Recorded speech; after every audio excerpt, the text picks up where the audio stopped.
Okay, we are back. We are recording. Welcome to another episode of Casual Discussions with the boys. We're finally on our third side mission episode. I never thought we'd get this far, but we did. After such a long hiatus, we were glad to finally get that second episode out. What was it, last week, I guess? And actually, this was really interesting. Me and David were looking at the stats of like all our episodes yesterday, and for some reason, X2 is our top listened to podcast. Holy sh! So, like, you got to hear this. Like at most, all the other episodes are like 40 or 60 listens or whatever. You know how much X2 was, Jan? I have no idea. I'm really interested. It was like 770. Listens? Yeah. And like we checked Spotify and it wasn't Spotify. So like what the heck? How did this happen? Are we getting sponsored soon? Awesome. I don't know. Well, there is this thing with Anchor that does like all this. I don't know. Oh, like, yeah, right. Yeah, there's yeah. ads and stuff, and you do get money for it, but yeah, apparently you have to live in the US to be able to claim it. So Yeah, a big shout out to our sponsors, Anchor. we're on the way. We've made about like $8 something so far, apparently. Yeah, and then we have to move to the US and claim US postcode. Yeah, we'll get there. We'll get And there. 90% of the commission is from the X2 episode. So yeah, That's awesome. it's something else, and we'll see how Batman and Robin goes after releasing that first episode of DC Heads. After a year. Yeah, also after a year, which if you haven't listened to yet, feel free to check that one out on our Spotify podcast, Casual Discussions. Anyways, all right, so we obviously we're continuing on with our X-Men journey, and apparently I'm still traveling into Tarlo with this camera. Oh, everyone's having technical difficulties today. Oh jeez. It's going crazy. What happened? I have no idea. It's just this camera, I guess. Anyways, as long as you can still hear me, it's all right. So yeah, we continue on this X-Men episode, and we're looking at the third of the that first X-Men trilogy that came out, and we're looking at X-Men 3: The Last Stand, which arguably is probably the worst, one of the worst.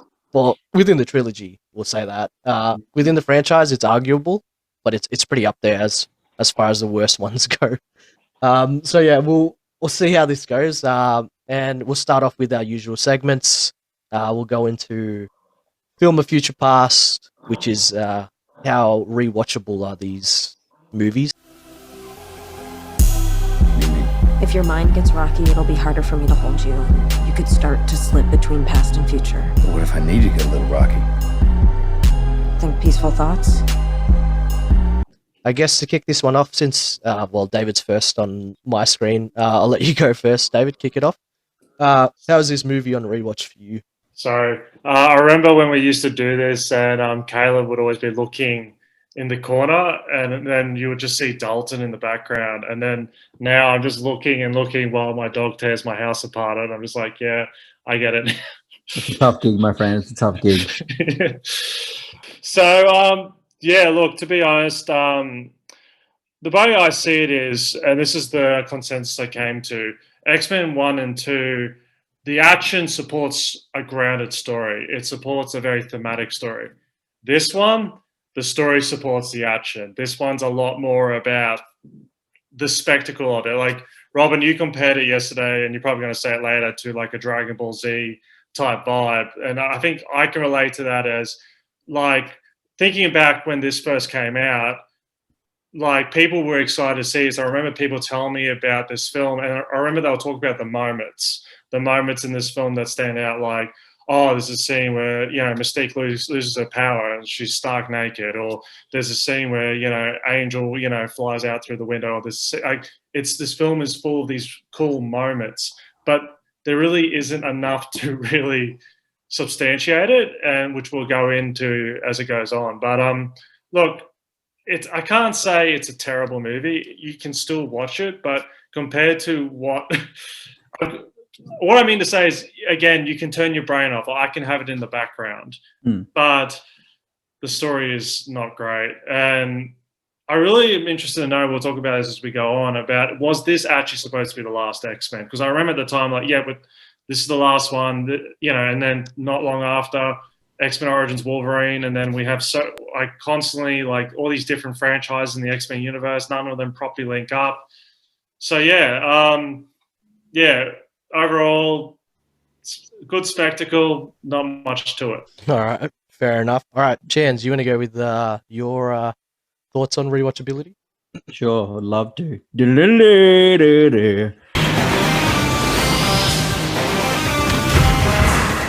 Look, it's no secret to anyone who listens to these side missions, the first two that we did, that I love X-Men. Love the X-Men franchises. I couldn't talk highly enough about X2 in the last one that we did. And, shout out to the listeners for that. We're making cash off it.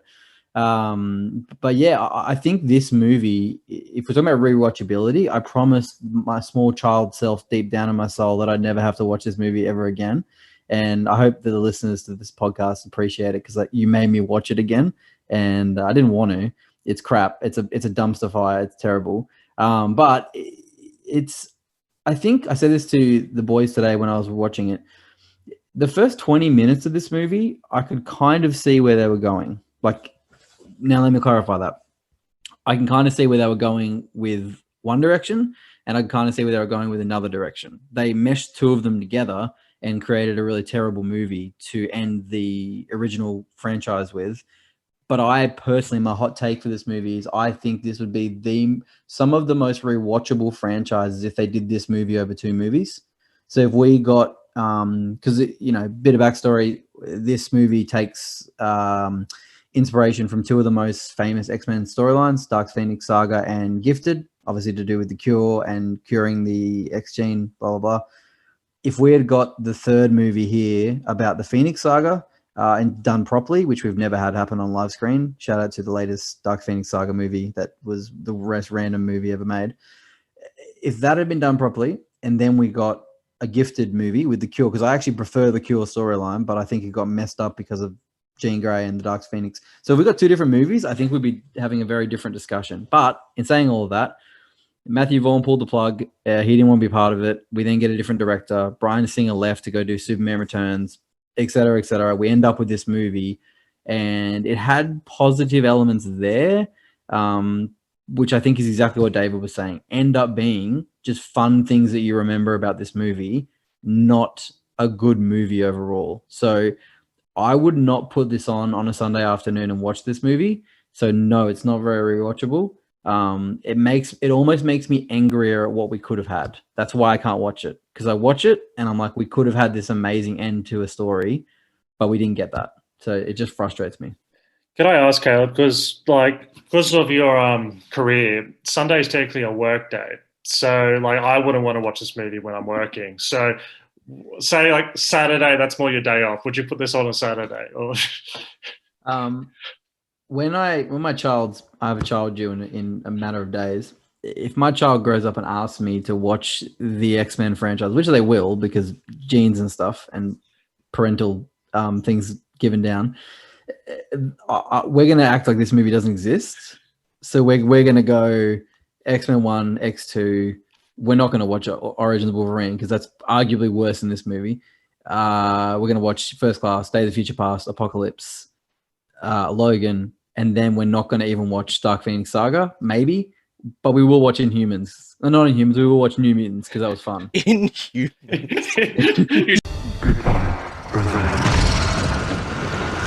Just binge 10 episodes of Inhumans. We will watch New Mutants. So, what's this got to do with X-Men? Nothing, just watch Inhumans. I would love to do a side mission with you two where we go and talk about the New Mutants. The New Mutants? Oh. Yeah, that would be awesome. And we could do it if you want to. I was going to say, if you'd watch the Inhuman series over The Last Stand, there's going to be a lot more questions coming. We'll probably save it for the Q&A. Thought I'd go back to the original get-up, baseball cap and glasses to continue on a casual discussions. All right, so interesting points there. I think mine will be a tad more positive than. I'm not gonna lie. It's probably not gonna be much more positive in regards to rewatchability. So yeah, I said to David, caught up with him yesterday about this movie. Not exactly Dragon Ball Z. I thought it was more like an episode of Power Rangers. There's too many of them. Let's do it, guys. Right. It's morphin' time. Where like I love me some Power Rangers, but it doesn't fit the X-Men vibe that we'd gotten from the first two movies. It was definitely a much more mature and adult vibe. This one was full of like, I don't know, a lot of, action sequences and kind of cheesy one-liners. And they started to come from Logan. You men come at the doors. Everybody get together and hold this line.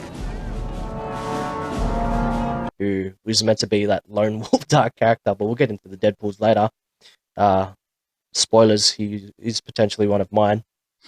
But yeah, that is a vibe I got from The Last Stand. And look, at the end of the day, when it comes to this trilogy of X-Men, I think anytime I start one, just for nostalgia's sake, I end up watching all three.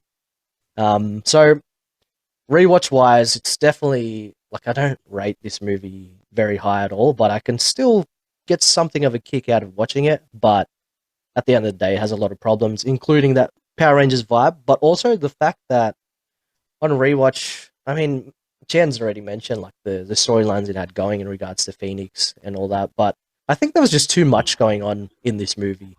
They had a lot of good like themes and things to focus on, like conflict wise, in regards to embracing your powers as a mutant or whether that cure had to be a thing. But then also there was the Dark Phoenix story, and then also Magneto trying to form this brotherhood, which also was against his original character. So there was too much going on, and I also cared nothing about any of the teenagers or the young adults, whatever you want to categorize them as, in this movie. Like the Iceman, Rogue, Kitty Pryde, Pyro. I didn't care about any, especially in this movie. I really did not care about any of them. They were just annoying. This one, we'll probably get to them in the Deadpools as well. But like, it was a very hard movie to watch because, again, I think like we've all said, it's just a mess of a movie, of a film to get through. I actually wish Iceman made the "what killed the dinosaurs" joke, because I think it would have made more sense in this movie. What killed the X-Men franchise? Just a point on that. The Iceman. A point on the young adult aspect of it in this movie, which look, we know from watching the newer movies, they still did it terribly in Apocalypse, but they were trying to create a storyline of like the next generation type of thing. Do you think? I don't think anyone's going to care ever about them if you've got Professor X, Magneto, Hugh Jackman as Wolverine, Storm. Like, you're not going to care about these people because you've got the OGs, like the best X-Men that are there. So do you think if they had made a movie or a TV show or something with these characters and their journeys, you'd care more about it because it was mainly about them? It just wasn't, because I feel like there's aspects of it that I care about. Like, I actually wanted to see more of Angel, and we can get into that when we talk about it. Like that opening scene of him as a kid is so quintessentially X-Men, like of like what it's like to be yourself. And I mean, there's obviously undertones to what they were trying to get across, I think, with puberty or coming out or whatever it may be. But like that scene is like what X-Men comics were made for, about people that are different and having a space to be themselves. But then like they have that awesome scene with Angel where he's showing that as a kid, and then he's used like 2 other times in the movie, and it's the biggest waste of time. Whereas if they made a story arc about an X-Men that wasn't the main ones from X1 and X2, I think I would have cared about it more. But you don't have time to care about that because you've got what happens to Professor X, you've got what happens to Magneto, you've got what happens to Cyclops. Like, all these things are happening in the movie that it's like there's too much for me to care about. I feel like there's things happening. I can't care about any of it, but we'll go into it.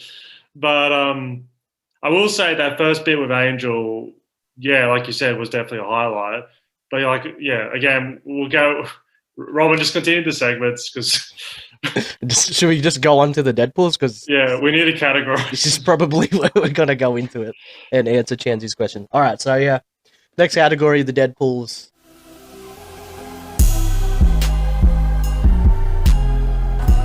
Hey, it's me. Don't scratch. Just cleaning up the timelines. Again, that's just the good and the bad because we've had 2 iterations of Deadpools, arguably 2 iterations of Colossus, and 2 iterations of Juggernaut.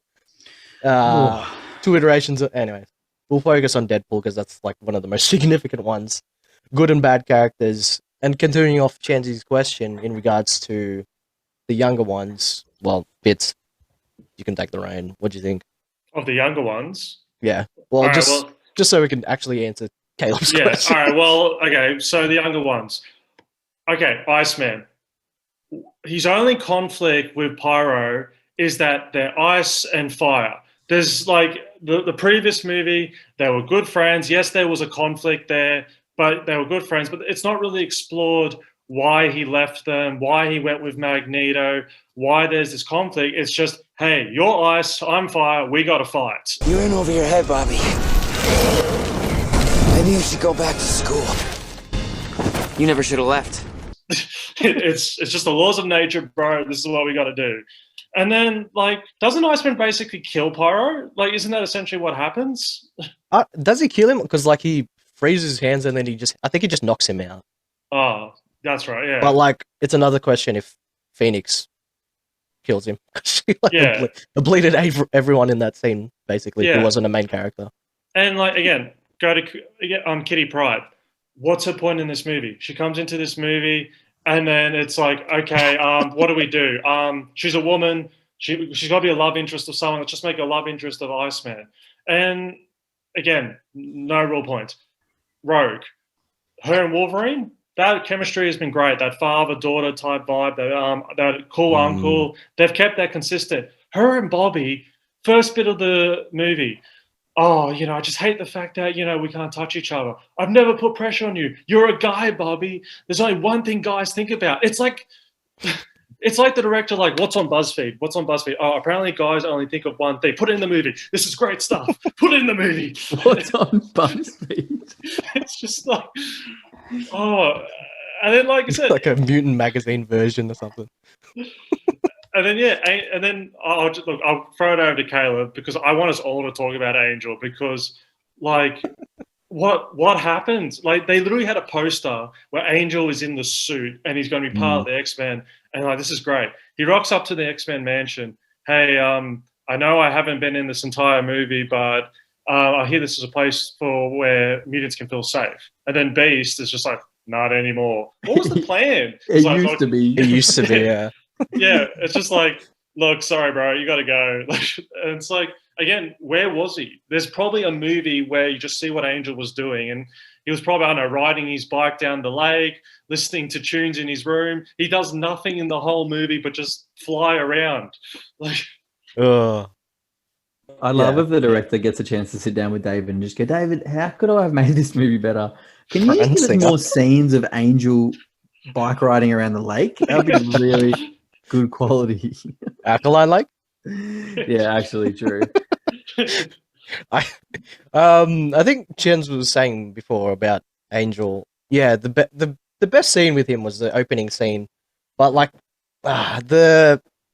every time I see that scene, I was saying to Fitz of when he breaks out of the when they're about to put the cure in him, and he breaks out and like he spreads his wings or whatever, and he's like having like I don't know what he is, some kind of fit or something to spread his wings or whatever it is, which is probably metaphorical in of itself.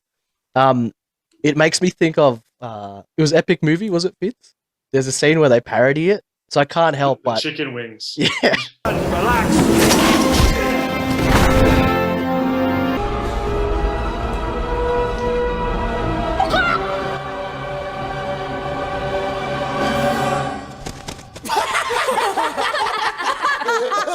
More like chicken wings.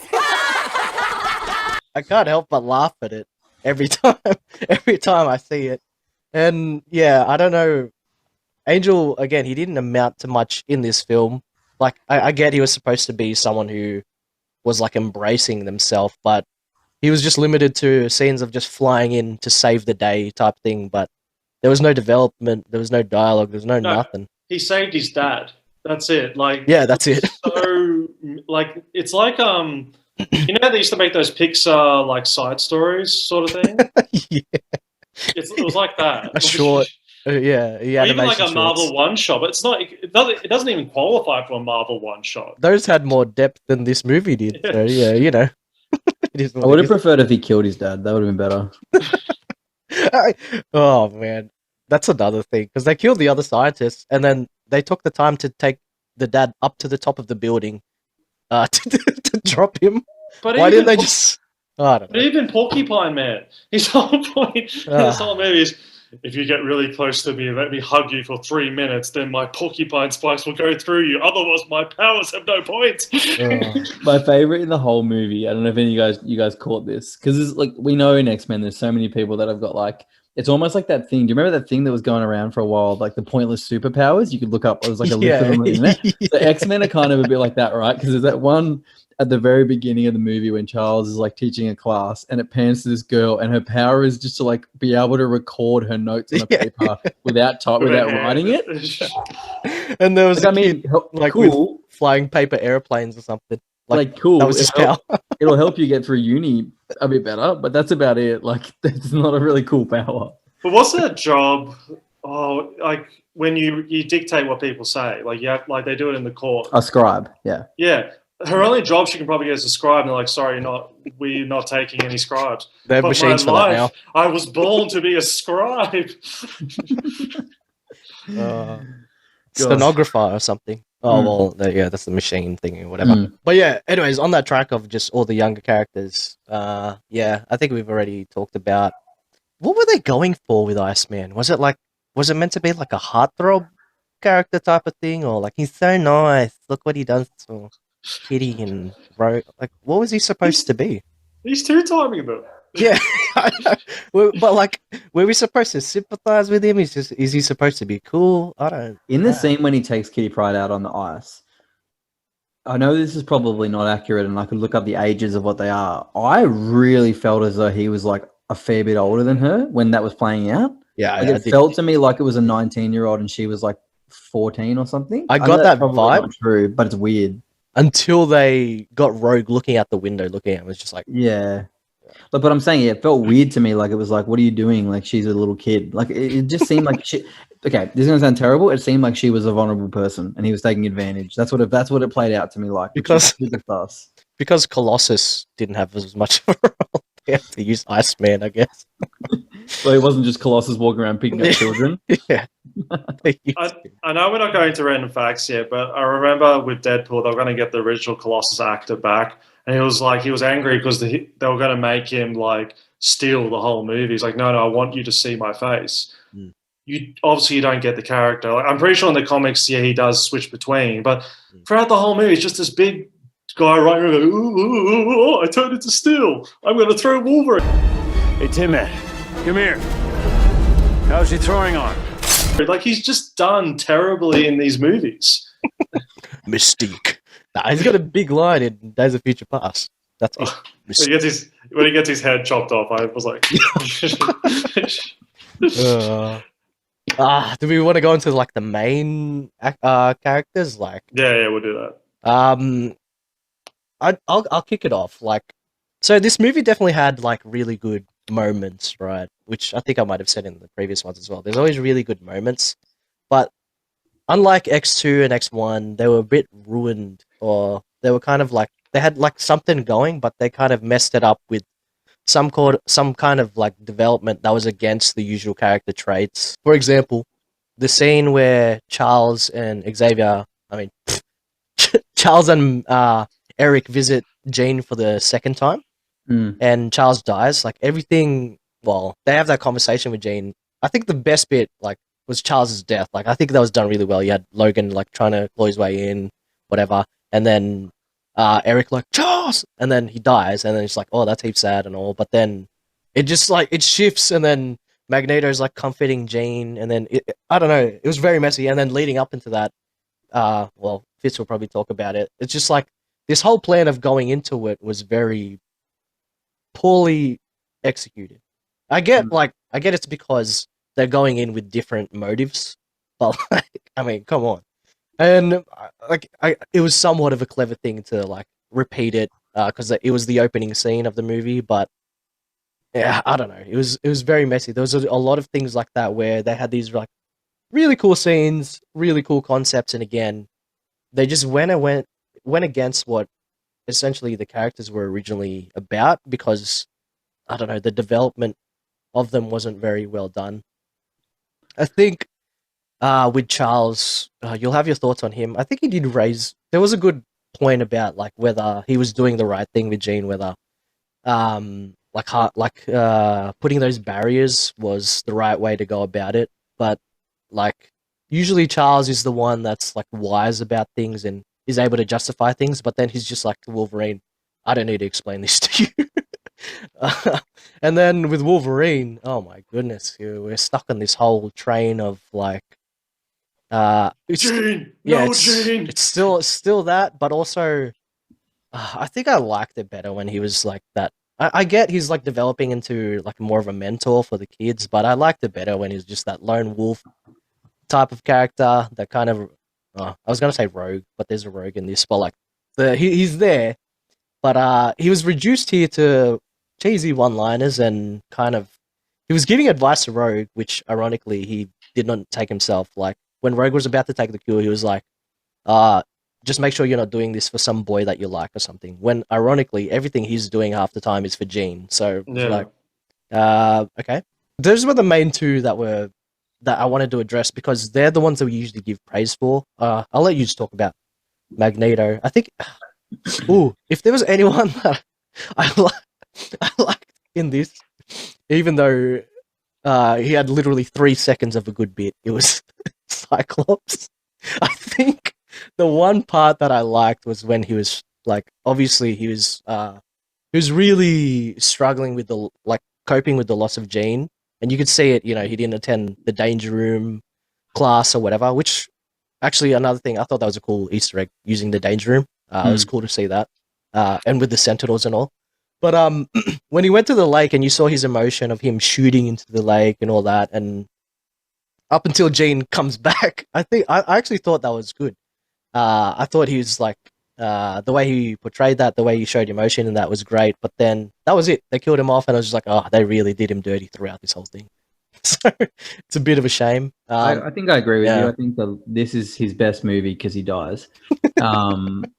But no. I think that emotional scene of him at the lake was probably the best James Marsden's been in the franchise.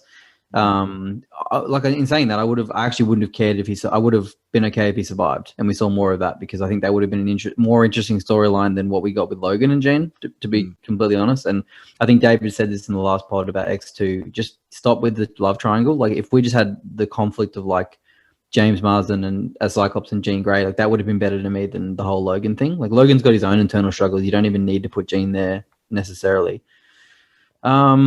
Yeah, I can talk to Magneto a little bit. I felt there was a bit of depowering in this movie, which seems silly because he had this ginormous bridge scene that is epic and cool to see and is straight out of the comics. Obviously, we don't get this movie. We get Golden Gate Bridge in the comics. It's Manhattan Bridge or Brooklyn Bridge. But I just felt like once Charles died, I think that the only emotional weight in the movie that held up was Charles and his relationship. Like you said, Robin, I don't think anyone felt anything when Cyclops died, which is so weird. Like he's supposed to be a leader in the X-Men, and no one even seemed to care all that much, to be honest. Charles didn't seem that affected by it because he was too busy focusing on Jean and what was happening with Jean.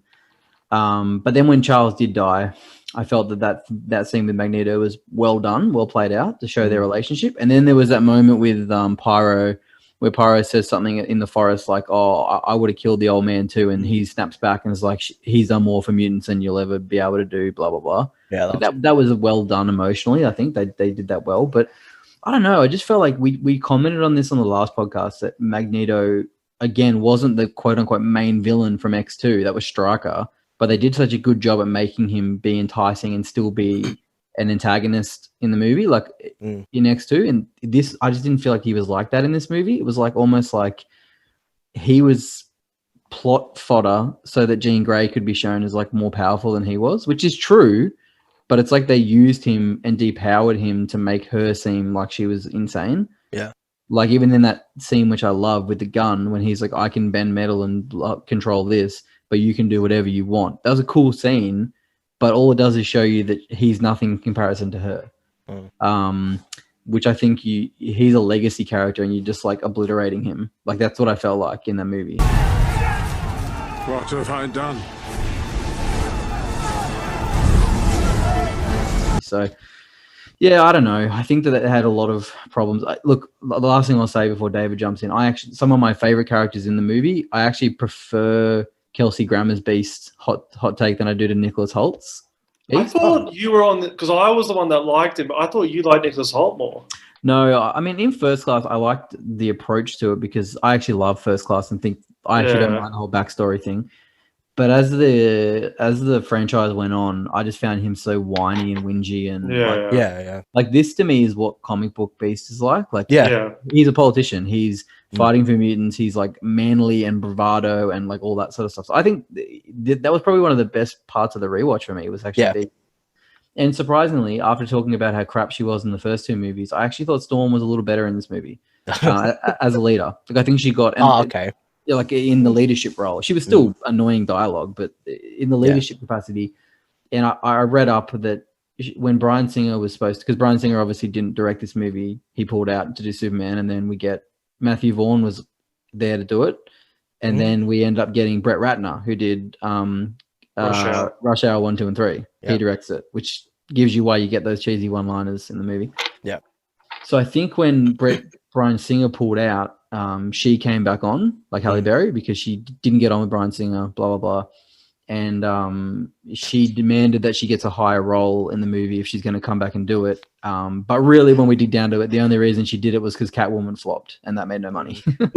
So that's why she came back and did this. But anyway, I think she was better. I didn't hate her as much. Love Charles again. I liked Magneto.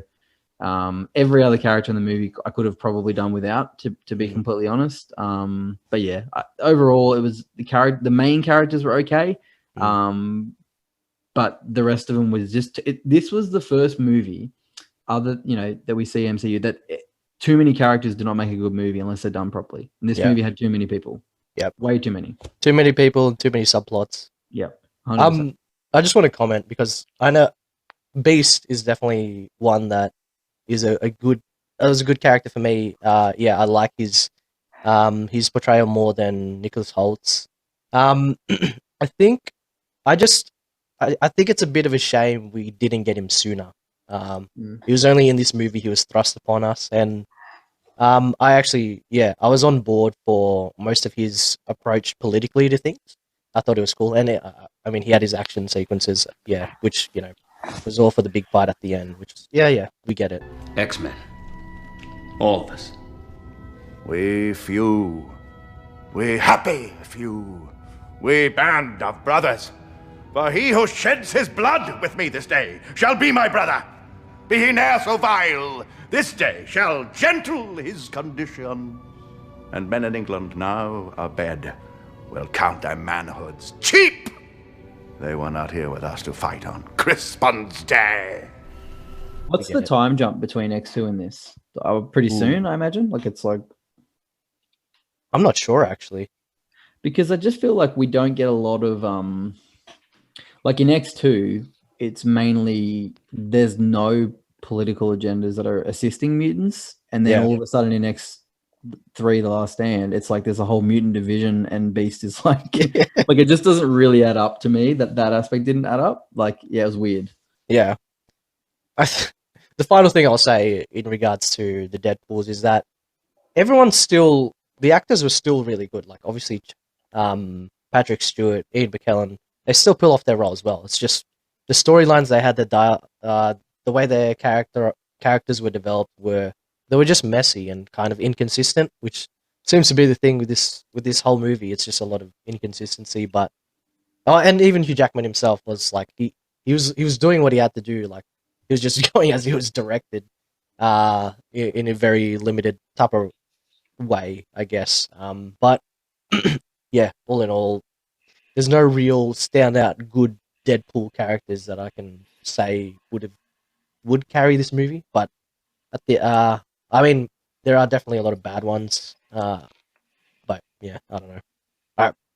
All right, I think I should just let Fitz go with this next part. I can see him holding it in. He's ready to go. He's ready to go. First thing I'll say is, have you seen the Austin Powers movies? Yep. You know that Will Ferrell's character, that every time they kill him, he's like, excuse me, I am really burnt. Why would you shoot me? He just constantly, like, they keep killing him, but he just won't, Work to do. Someone help me! I'm still alive, only I'm very badly burned. I'm glad you found me. Listen, I'm very badly burned, so if you could just... You shot me! Okay, moving on. You shot me right in the arm! Why did... That's Charles Xavier. Because you're talking about when you said, when Xavier dies, it was really emotional. Immediately in my head, I go to Logan, and then I go to Doctor Strange, and I'm just like, how many times have we killed this guy? Just, like, when did it become He a died in thing? the animated too. I think he died in the animated series. Really? Did he? He's just destined to die. I think so. I think at the end of it, he dies like he does here, and then that's how it ends. Because they're obviously they're revamping the animated series for Disney Plus. X-Men '97, and I think it picks up right where it left off with him dying, but like coming back. It's like the end of this movie. You know how he comes back to life with his contract. I think that's what'll happen. Anyway, sorry, side point. Yeah. I just feel like in Doctor Strange, just before Scarlet Witch got him, he had that face of, oh no, not again. But look, you guys have pretty much covered it. The only thing I will add is that with Magneto, I feel like in previous ones, he was more of a survivor. His whole approach to his character was a survivor. So he was always reacting to what the government or the humans were doing. This one, he becomes mutant Hitler. And I understand why, like, you could justify it by being like, oh, he went from being the oppressed to the oppressor. Mm. But the way it's played, I don't think it was Ian McKellen's fault. Apparently, this is a fun fact, but apparently he was filming other stuff. He was doing theater and other stuff, so they had to like rearrange this all around his schedule. But I just feel like they just pull him back so much to being just a one-note villain, and they take away all his complexities. Like even the way that, in chess the pawns go first, and his lack of care for even when what happens to Mystique. It's not Xavier. It's like it comes off like he's just doing, trying to just work with his own purpose, with his own selfish needs. He's not fighting for the mutant community. And you just don't have any emotional connection to him. While in the other ones, I always felt like I understood, even though I didn't agree with what he was doing, I understood where he was coming from. Mm. So they really did him a dirty in this. And like you've already said about Wolverine, his whole point in this movie is just to pine after Jean. And the last thing I will say mainly about Xavier is in the comics, Xavier is more of a morally ambiguous character. He's not that, moral superiority that comes through in these movies. So I think what they were trying to do was bring in from the comics, but the way they've set up Patrick Stewart is he's Obi-Wan, Alec Guinness Obi-Wan, as in, he's always got his head straight. He's, always in control. So when you have him go, I don't have to listen to you. I don't have to justify myself to you. And even the way he spoke to Wolverine, I was like, it didn't even make sense in regards to the trilogy, because like you've respected Wolverine, you stood up for Wolverine when no one else would, and here you are saying I don't have to justify myself, least of all to you. So there's a lot of character inconsistencies with a lot of these guys, and that's why no one stands out. Mm. So yeah.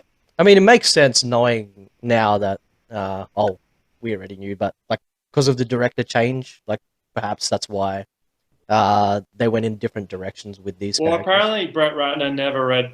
He didn't know X-Men. He didn't read X-Men. He had no understanding of X-Men. Yeah, it was evident.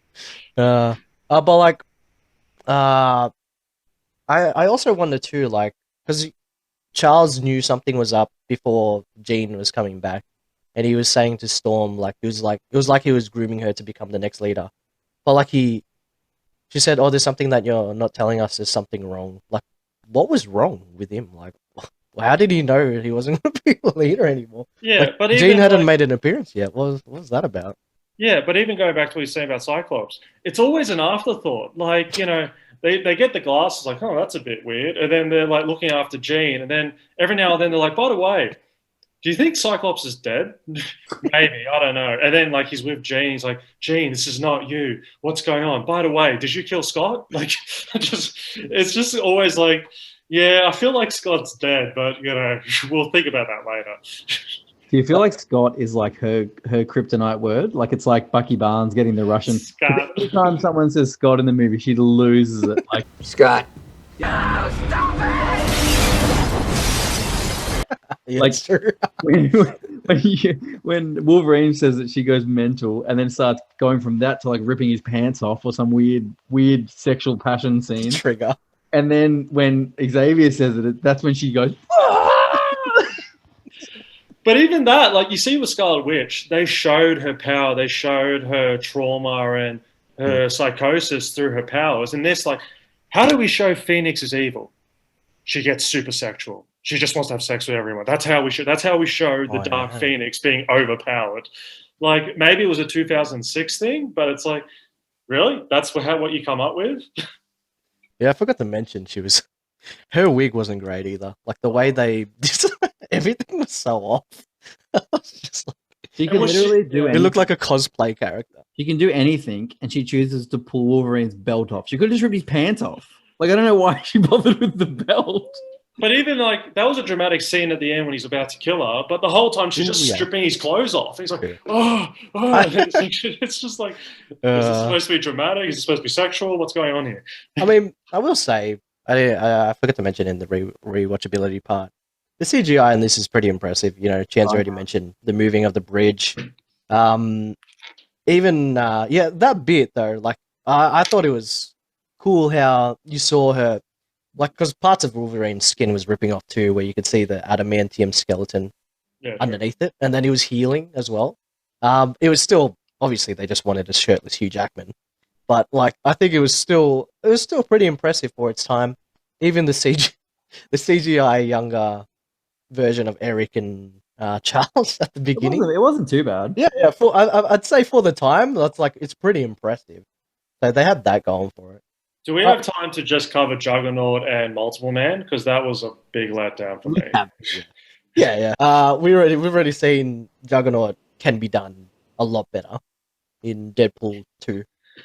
With less money, Ryan Reynolds having to play the character, CGI, and Juggernaut's better in Deadpool 2 than Vinnie Jones saying, "I'm the Juggernaut, bitch."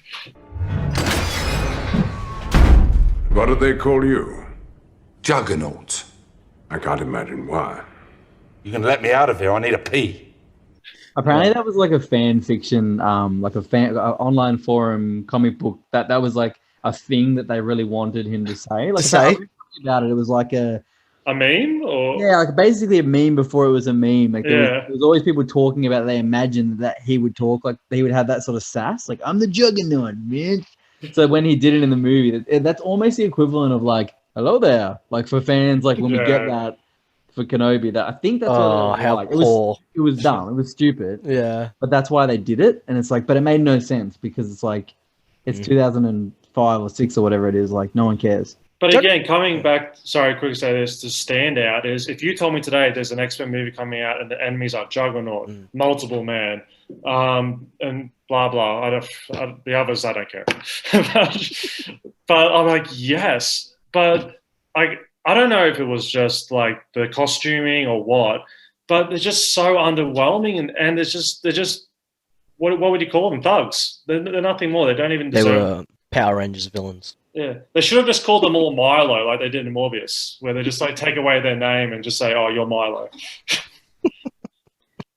One last thing I quickly say is with the presidents. This is from an earlier segment, but do you notice it's like one president's like the mutants are bad, and then I've changed my mind, and then the next president comes. The mutants are bad, and then like every movie, it's a different president, and they always just keep, they go through the same process, and there's never any explanation why we have to keep going back to the same starting point.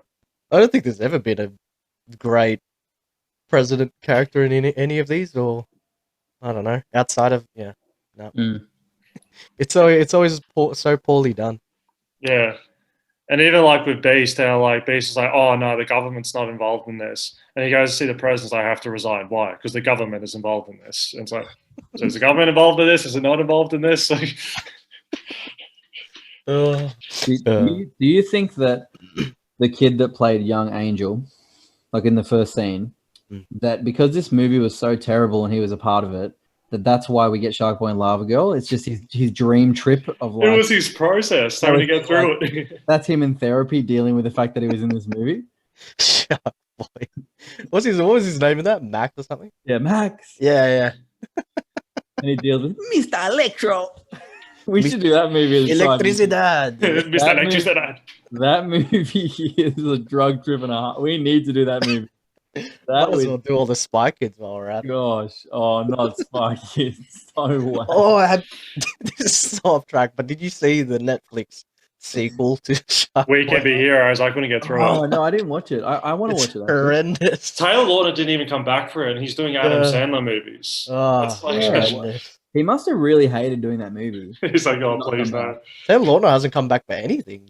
He did a Kevin James movie called Home Team.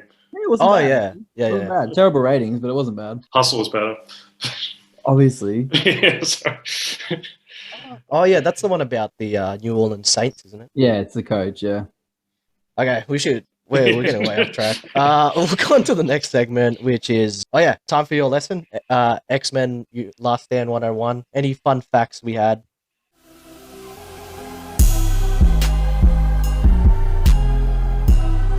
Dr. Richards, allow me to begin your lesson.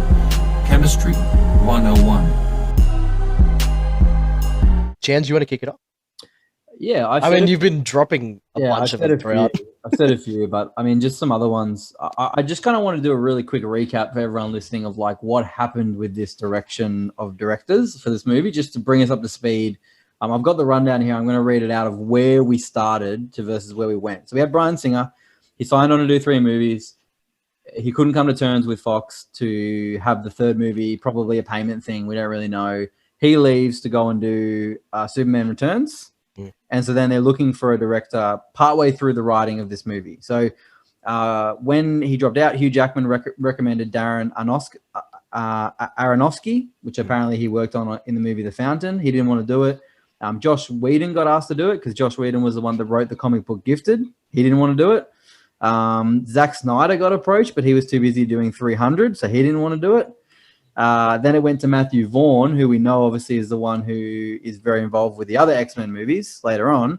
He signed on to do it in 2005 and then realized that it had a release date of 2006 and was like, there's no way this movie can be made in time. And then finally they found Brett Ratner, who probably just realized, I can't make any more movies with Jackie Chan anymore, so I've just got to make this movie and get some money. And then Brett Ratner made the movie. So it's gone through the hands of potentially multiple different directions of thought patterns until we ended up with this movie. So I think that plays into it. The only other fun fact I'll say is one of the characters in the movie, I think her name's, is it Callisto? The one that can sense mutants and... Yeah, we're talking about So she's actually not like a comic book accurate character. They've like combined, which I mean, Marvel does this a lot with the MCU. They've combined a number of characters. So I think we get Caliban, which I think is the one. That's what I was saying to David. Yeah, he can sense the mutants. Is that? Yeah. That's what Caliban does. Yeah.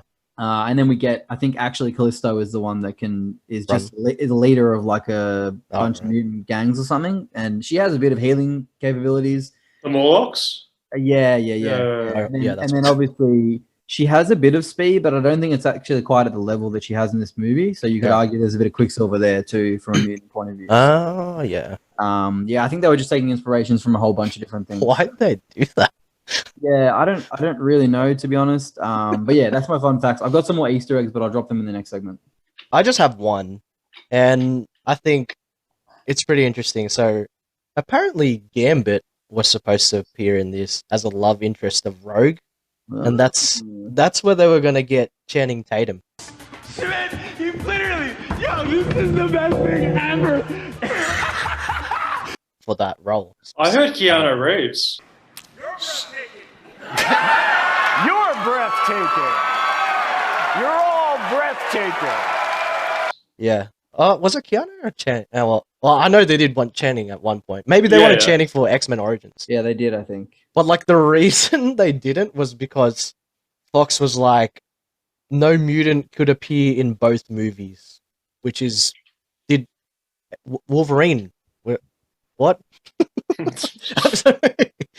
So many questions about that, but yeah. So he was removed from the script. There was already a script set with him, but it looks like instead they went with Kitty Pryde and the whole thing with Iceman, which I don't know why X-Men is very obsessed with this love triangle stuff, but that's what they went with, and I just don't know. I'm not sure whether or not though Gambit would have enhanced the script they were going for. Keanu Reeves' Gambit, I'll watch. It was a bit of well, Keanu Reeves in anything we'll watch. Yeah, or most things.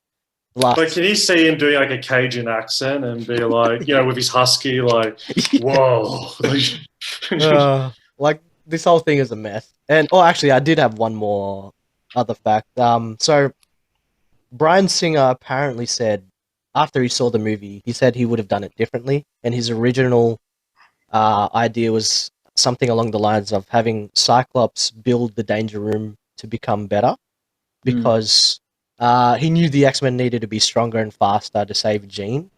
And then in regards to Phoenix, apparently they'd have her on this like quest going around the world trying to free trapped mutants and rescue them or something. So that was like the plan he had originally for his final X-Men thing, which I think would it have been better than this? Maybe if it was focused on one storyline potentially, because it looks like at the end of X2 he was going towards that Phoenix story, so it would have made sense. And also he would have given Cyclops a fair shake. Whether or not he's like that, I don't know. But yeah, those are my fun facts for this. All right, David. Well, fun fact. It's a personal fun fact. This came out at the same time Superman Returns came out, and everyone was keen for Last Stand. I was keen for Superman Returns. So another fun fact is James Marsden in Superman Returns is involved in a love triangle with Lois Lane and Superman. So he upgraded from a love triangle with Wolverine, Jean Grey, to a love triangle with Superman and Lois. Except in the end, he stays with Lois, unlike with Jean Grey, except he has to raise Superman's child. So he goes screwed over in both franchises. How many times are we going to do this? What? Cast your line and not catch anything? Seems like a belly.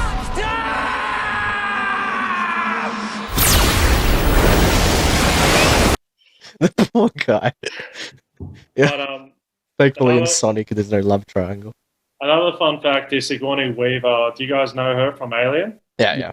She was supposed to play Emma Frost, and they were going to have her as like similar to the character in Dark Phoenix, the Bulk, whatever her name was, played by Jessica Chastain. She was going to be like the manipulator of the Phoenix, so she was going to be like the primary antagonist. Oh, that would have made more sense than Eric. I mean, yeah, exactly. Yeah. So I don't know, like Emma Frost hasn't never really shined. Like she has shined in a physical sense, but not in like acting sense. Yeah. In the movies. So I think, like personally, I don't really know much in the comics, but she seems like aesthetically she's a cool. She plays a big part in the comics, like huge for X-Men. Like Emma Frost is like a big deal. Is she like Frost in Flash, or is she better than that? No, she's much more like she carries much more of like a leadership villain role in the comics. Like she's super involved with what things happen. Yeah, similar to Magneto. Yeah, like she's like upper echelon. Yeah, like in the organization of like villain teams for X-Men and stuff. She's very high up. So like that's why even in she's in First Class, correct? Yeah. Even in First Class, like sure, she's like was good to look at and stuff for people, but she was very underutilized, I think, as far as her. More the Femme Fatale. Yeah, but she's not what she's like. More yeah. So I reckon that would have been more cool. The other we all know this. The the guy in the hospital bed is Xavier's brother. Apparently, he was comatose, and the person looking after him is Maura McTaggart, who was played by Rose Byrne in the prequels, where she was a CIA agent. So I don't understand how she went from being a CIA agent to looking after Charles Xavier's comatose brother. I don't know. If we got into the X-Men like plot holes, oh my goodness, there's much many, and I'm not sure how much Days of Future Past can fix regarding. It didn't. It actually. I mean, I love Days of Future Past. It answered some of the plot holes, but it also created some. So many. Maybe we can talk about that when we get there eventually. Yeah. Created a few plot holes, to be honest. Too late, assholes. Actually, we didn't really talk about Mistake, but apparently her and James Marsden's roles were reduced because of scheduling conflicts. Yeah. Well, he was obviously in Superman Returns. That's why he's got reduced. What was Rebecca Romagen in? You gotta go watch it. Punisher? I don't know. I have no idea. I think Rebecca Romagen's Mystique is a lot better than Jennifer Lawrence. I get less of Rebecca Romagen than I do of Jen Lawrence. So what's the deal? We gave her so much praise in the first two, but again in this one, I feel like she was done. Well, it's because her character role was reduced. Yeah, so there wasn't really a great send off for her, and again it was because of the way Magneto just changed his approach to everything in this. So it was another mess of a thing again. Before we move on to that, I do have some quick Easter eggs really quick, and then you guys can take over with questions. Number one, really quickly, at the very beginning, we obviously know that we see Stan Lee. That's not an Easter egg. Everyone knows that. But the other person on the lawn is actually Chris Gardner, who is the other creator of Uncanny X-Men with Stan Lee. So that's the other character there. And then awesomely in this is actually the first time, I think ever, for all the X-Men movies, other than maybe the animated show, that in this movie, obviously not working together, but this is the first time we get the original X-Men team from 1963 comics in the one movie. So Professor X, Cyclops, because Beast, Angels in the original too. So they're all together on the one screen, which is just a cool Easter egg to the original fans of the comic books, I guess. But that is pretty. Yeah. You wish it was done good. You wish it was done good. I mean, it'd be cool, and we get that cool scene of Beast putting the jacket on, the original jacket that doesn't fit him anymore. But just give us that. That's what we want to see. We want to see the original team. We want to see Avengers: Age of Ultron line up X-Men team. Yeah, that would be cool. Well, if that's all for our X-Men Last Stand 101, we'll move on to the next segment, which is our Q&A.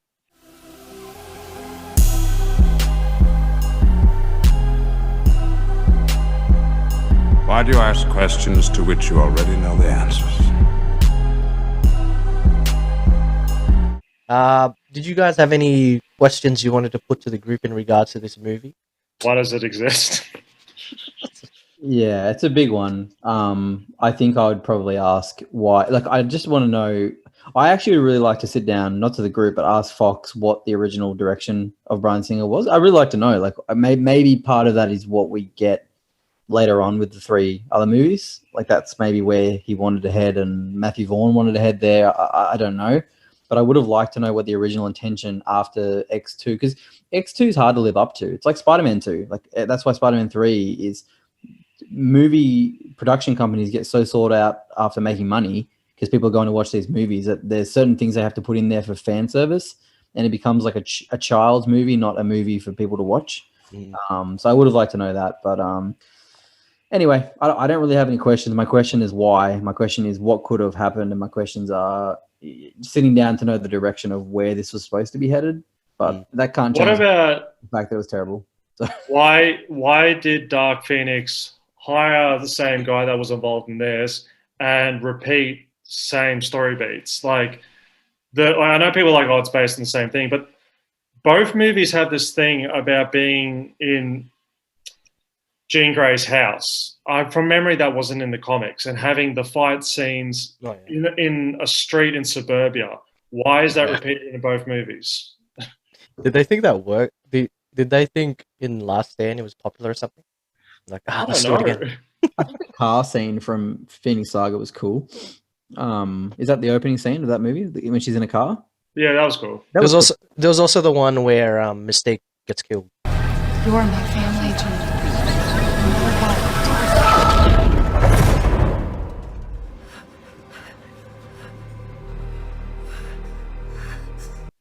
That fight on the street. Yeah. Who cares? That's she wanted to, like, no one respects her in that movie because she didn't even want to be a part of it.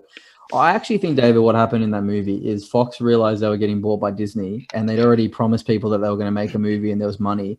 And so they went into the bottom of their X-Men file in their filing cabinet and just pulled out a script and realized that they were making X-Men Last Stand again. And then it was too late into the movie for them to change it. So then it was like, oh, how do we make this a little different? I'll put Jessica Chastain in there, make them go to space. She's an alien. The same movie. Like, for all the things that we have wrong with Apocalypse, at least it was different. Yeah. I mean, if we ever get to it, I did still enjoy my experience. Did we watch it together, Dark Phoenix? It was me, you, and Mark, I think. Yeah. All right. Yeah. I think I watched it when it came out on Disney Plus. I didn't even go to the movies and watch it. Oh, really? Oh, yeah. No, I didn't even I honestly forgot that it was happening because I was so concerned with Disney buying Fox. I just figured it wasn't being made, and then by the time I realized it was out of the movies, and so I was like, oh wait, it's on Disney Plus. I enjoy it. It was fun. Yeah. I actually like Sophie Turner as Jean Grey, sort of. I actually don't mind her. Yeah. It was better than Femme. Yeah, I just give her that. I just don't ever want to hear them making a Dark Phoenix movie again. Like, if you're listening to this and you want to know more about the Dark Phoenix saga, just go to Disney Plus and watch the animated series. They do it amazingly. That's all you need to know. Go watch it. It's great. I'm of the opinion with Dark Phoenix, like, okay, so, you know, like, we're having Love and Thunder. The stuff that's happening in Thor Love and Thunder, they earned it. And Taika's like, I'm taking Thor in that direction. You can't just, that's the thing with Dark Phoenix. It's such an out there concept. Like, she blows up planets. She basically becomes a universal threat. Like, you know, when it's at that caliber, you can't do it in a grounded story. It just comes off lame. So it's like, if you do a Dark Phoenix, you need to go, like, really into that direction. Yeah. Just stick to a grounded story, like the Cure, the virus. Well, so not the virus. The Cure, that wasn't interesting. And if they kept going with that, it would have been a lot better. I was just going to go into my question. Yeah. Mine are on, I guess, different themes we had in the movie. Like, even though, you know, I don't know about the delivery, because Charles never really answered the question. Do you guys think it's like similar to the whole if Qui-Gon was the one that ended up looking after Anakin thing, potentially he wouldn't have become what he became? But do you guys think Charles did the right thing in regards to, you know, containing the Phoenix, or are we more on the train of Logan was like, you know, if you cage a beast, blah blah blah, like it'll it'll lose it or whatever. She has to be controlled. Control? No, sometimes when you cage the beast gets angry. You have no idea. You have no idea of what she is capable. No, Professor. I had no idea what you were capable of. I had a terrible choice to make. I chose the lesser of two evils. Well, sounds to me like Jean had no choice at all. I don't have to explain myself. Least of all to you. Because I thought about that. I was just like, I don't know. Look, it's a moral dilemma, but the thing is, the film doesn't really go enough into it for us. And even like he says the cage the beast line, and then next minute when he's with Jean and things are too hot and heavy, he's like, "Let me go get Charles. We need to cage the beast." Yeah. But that's the thing. Like, I don't think you could ever answer that question. I think, yeah, and I think that's one of the best things. And like, hopefully one day we get to talk about it in the Man of Steel podcast. But I love it when superhero movies ask those moral questions. Like, to be honest, even Eternals did it, even though it wasn't a good movie. Like, just asking those, like, what do you do in this situation? What's more important? You know, Jean's life or the life of thousands or millions or universe. So, yeah. I thought it was a good question to ask, and an interesting thing within the movie. There's a lot more. And I also appreciate the plugs towards our next upcoming podcast, Eternals and Man of Steel. Yeah, I mean, it's a good question to ask. I think that's like saying it's a massive question. It's like, well, what happens when a human person is given the power of Galactus, or given the power of even a Thanos with the 6 stone? Like, she's so powerful. Like, do there have to be limits put on that? And I think you can. I don't even know. I mean, the comic books do a better job of answering that. But even in that original Dark Phoenix saga line, like she sacrifices herself to save Earth, which is a very heroic thing. But we don't ever get it's like the Anakin thing. We don't ever get an answer to what would have happened if she was let to be. You know, obviously there's different things and Phoenix comes back. I get all that, but I'm saying the original storyline of the saga, she sacrifices herself to save something out of her power. Mm. We don't ever get the answer of like, what would it have been like if she was controlling her power or Xavier didn't, you know, do this and this. Like, we'll never know. Like, she basically has the capabilities, like Magneto says in the movie. She can do whatever she wants to do. Like, that's her capabilities. Like, if she wanted to do something, she could. So it begs a bigger question, which I would have liked to seen explored. Like, how does the government allow that to be a thing? It's kind of like what we get with Hulk in the original Avengers movies. Like, how do we let that be okay to be in society when they can cause so much damage if they chose to? That's a big question, and I think one that the Dark Phoenix live action stuff has never been able to answer properly. Yeah. I personally would have liked it if we got something along the lines of like where, you know, I can't think of a movie right now or a show, but like they have like the thing of where you shouldn't be afraid of your powers, and like I'm not going to show you how to like hide it down, but rather embrace it. And like it would have been cool to see like the consequences coming out of that. Like she uses it, but kind of like because she doesn't have control of it yet, you kind of see the consequences of them like letting it out, rather than this whole thing of like you know, Magneto's like, oh, just do whatever you want, and then what have I done? Like all this crap, and then Charles just going like, just choose a direction rather than not giving us an answer. Because again, it's just that line of Charles going, I don't have to explain it to you type thing. It's just like, I wish they. Can you explain it, please? It's like in Force Awakens, a good question, but for another time. Has 6 or 7 grips? Well, it's a great question, and definitely something for Harrison to handle. Sir? Maybe. We never got that answer. But like again, I guess the leaving it to us to determine is a cool move too. But in a movie like this, it's just like. I got a question. What is Hollywood's thought process when they cast Ben Foster? Not that he's a bad actor, but he's in great movies, he's in lame movies, and I never have seen a movie where I'm like, I understand why they cast Ben Foster. It's just, you guys know who I'm talking about, Angel? Yeah. Yeah. I'm gonna call it cops. Like, you know, he recently was in The Hustle. He was also in The Punisher.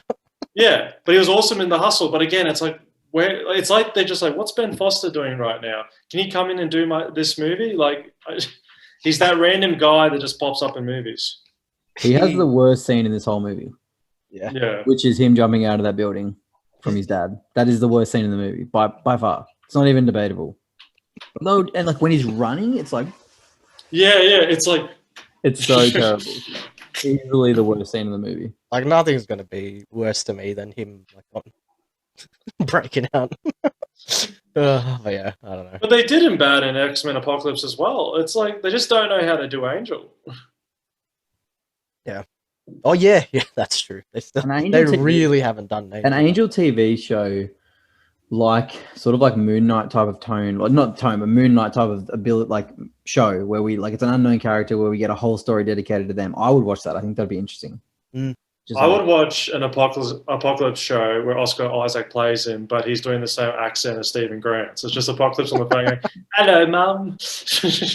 Hey, it's when Stephen Grant goes to Egypt and blacks out. It's him. He turns into Apocalypse. Other persona is Apocalypse. That would be so great. Do you reckon a Mr. Sinister would suit more a movie or a show? He needs to be like a Thanos type character. Yeah, it's like I think if you did him as a show villain, sort of like you limit. Yeah, I don't know who I'm comparing it to. Like who was a villain in one of the Disney Plus? Or like the not Taskmaster, like Power Broker. Like let's say it's like something like that, right? Which is not movie level. X-Men fans would be really upset, I think. Yeah. No, I agree. It's just it's hard to see them doing it now. I always thought of, this is just where my brain goes, like, in Doctor Strange 2, where when Xavier goes into Scarlet Witch's brain, it's like a simulation, like Inception. Yeah. I think it would have been cool if they do like a Mr. Sinister. If it's like that, they're like, he's fighting Mr. Sinister, but it's like mind. It's not like the stupid thing they do in this movie where like their face goes all weird and Xavier goes up in the air. He's like, not like that. Like they actually go into like an Inception dream-like realm, and that's where they have to fight. So it's like Mysterio, sort of like mind games, but like actually powered. Yeah. Exactly. Yeah. Did they do it in X-Men Apocalypse? Where it's like, It was done. No, that was bad. Thank you for letting me in. He turns really big, and he's like, "Oh no!" He was right. There is still some part of me connected to him. I can get inside his head. Will you do nothing? Thank you for letting me in.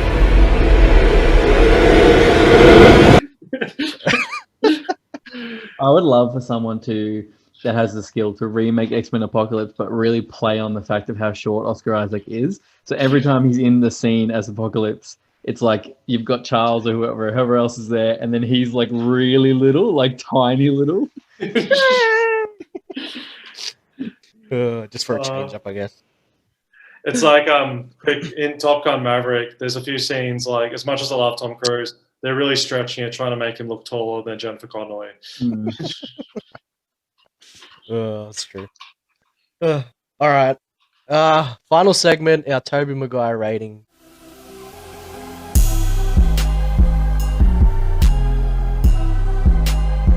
Now take all this.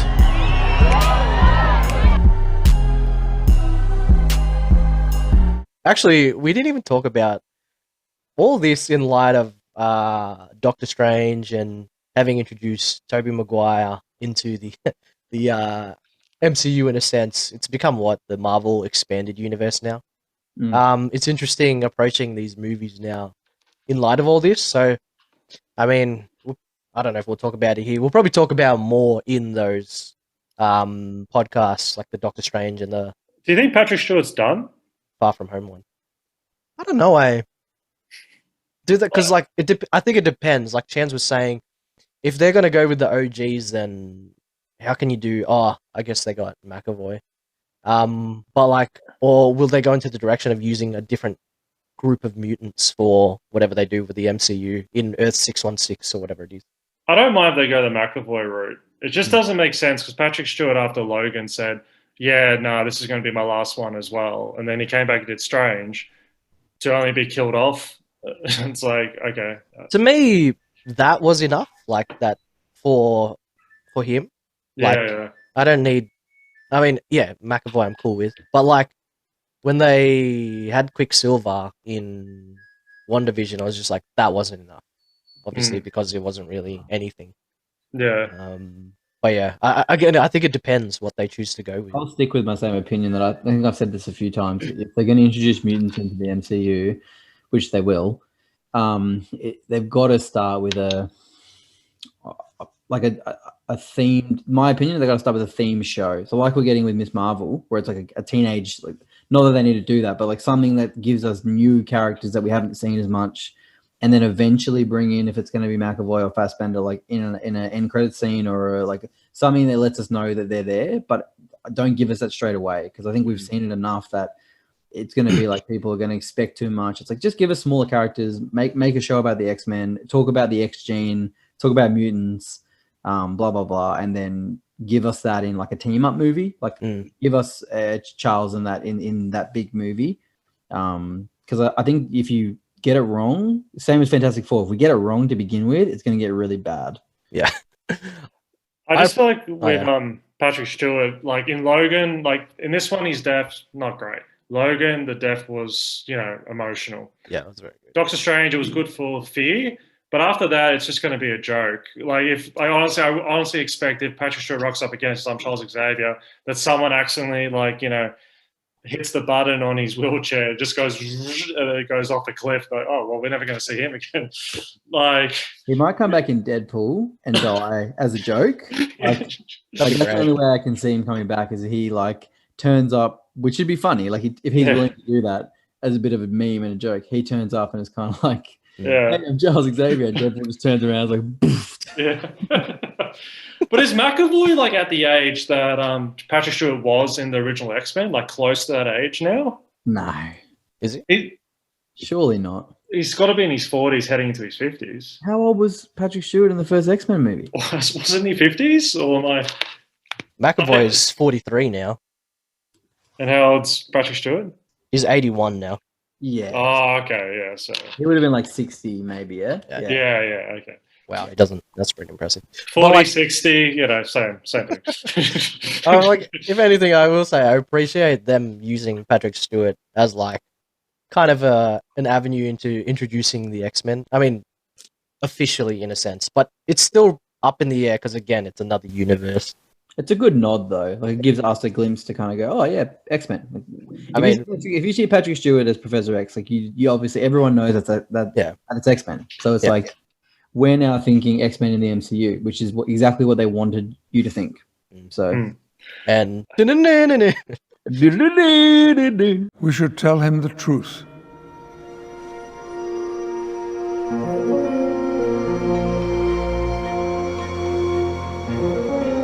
Our final member, Professor Charles Xavier. I want an MCU pitch where it's the Frasier show, but it's Beast. Apparently, he hadn't like another fun fact. He hadn't really auditioned for anything up until this movie. Like just did Frasier. Yeah, like he was heaps down for it. So, oh wow! I would love to see a movie of like him as Beast in that, as Frasier, like the show. But it's got his brother and his dad that are in that show, but they're Beasts too. Like it's a whole family of like, literally just take Fraser, make the same episodes, but then make them all Beasts. It's like, oh, Niles. Every time they fight, it's just like Beast fights. Okay. All right. Back onto the actual final segment. Tobey Maguire rating, guys. How do we rate this one? Jens, you go first. This is probably the first time that you're going to hear this come out of my mouth and ever, but I'm probably going to. It's the first solid 4 out of 10 we're going to ever get.